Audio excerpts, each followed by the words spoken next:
everyone, my name is Sparklle Rainne and I am a musician currently living in Los Angeles, California. Today I am here for eatingdisorderhope.com to share with you a little bit about my own recovery story from an eating disorder and some of what helped me through it. So I was ill from ages 8 to 18, and during that 10-year time frame I suffered from anorexia, bulimia type 1 and 2, EDNOS, now known as OSFED, and obsessive compulsive overexercising.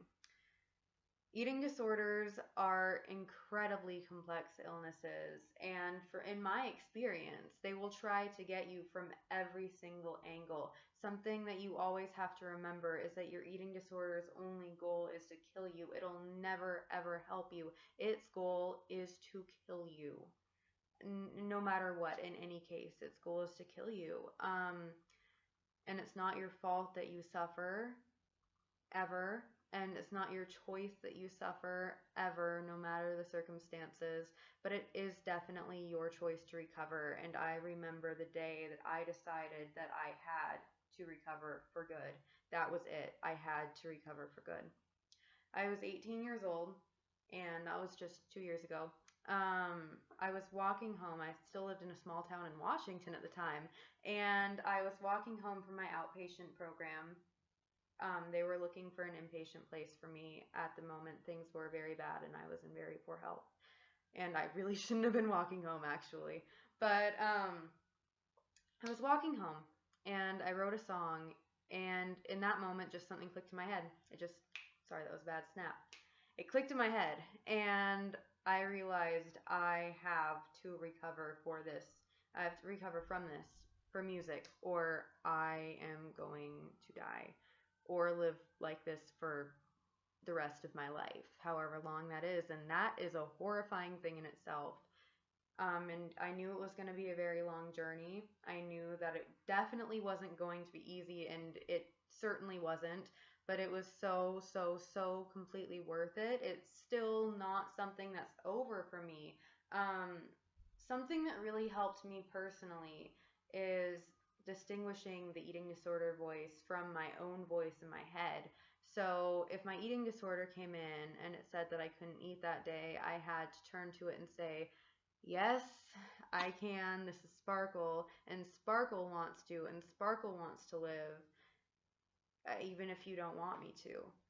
And every single negative thought that it would give me, any negative words that it would give me, I respond back. And that does get very hard. I actually experienced a relapse not too long ago when I moved to Los Angeles to pursue my music. I had a small relapse, and no matter how, even during that relapse, I was thinking, I'm not going to get through this. I'm going to die and this is the end.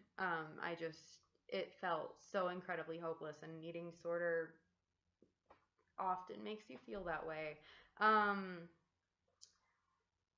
But it's never hopeless. If you're alive, it is not hopeless at all. You are not hopeless no matter how long you suffered, no matter how young you were when you started suffering. I know it was very hard for me because it was just ingrained in me. It began when I was 8. So it really, really just began at a young age for me. And it had come to be part of my personality. So another huge part of my recovery, something that really helped me, was little by little, and this is something I told myself from the beginning, I would build up who I was, because my eating disorder took up all of my days. All of my days were spent vomited away, basically, at that point. And sorry if that was vulgar. Sorry if that was gross. But it's true. And the eating disorder's thoughts were all that consumed my head most of the time. And I just told myself, we're going to build up Sparklle little by little, and we're going to figure out who she is and what she stands for. And there are just so many reasons to recover. And there is a you inside of you that is so amazing and so beautiful and has so much to offer this world. No matter who you are, I know that it's hard to believe, but it's true.